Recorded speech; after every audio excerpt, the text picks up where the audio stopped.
So we're going to try something with the Rubik's Cube. We're going to mix it up on all 6 sides. Now there's 43 quintillion different ways you can mix it up, so watch that close. Completely mix it up one-handed in the bag as fully as possible. Back to solve. I think you have a guess on how I do that, right? Some people guess there's a second cube in the bag. I will prove the bag is empty. Look, I'll check. Completely empty. Completely empty. Can I look in it? Absolutely. Very good.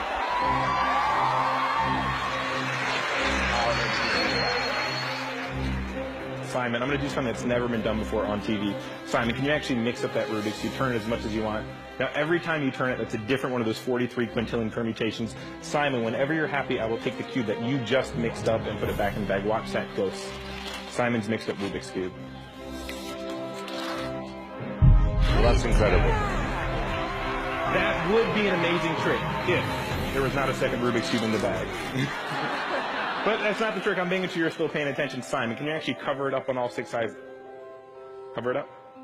Perfect, like that. Yeah. Now, when you think of a solved Rubik's Cube, what do you actually picture? Solids. Colors, right? What if I told you that I found a different solution to the Rubik's Cube? Watch close.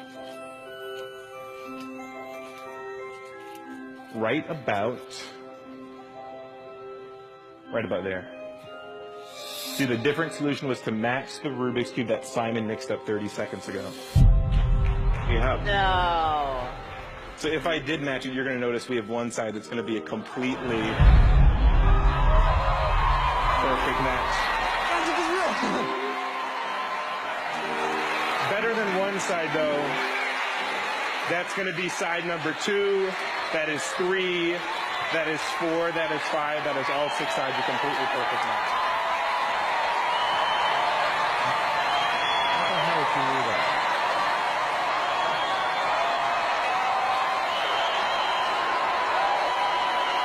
That's amazing.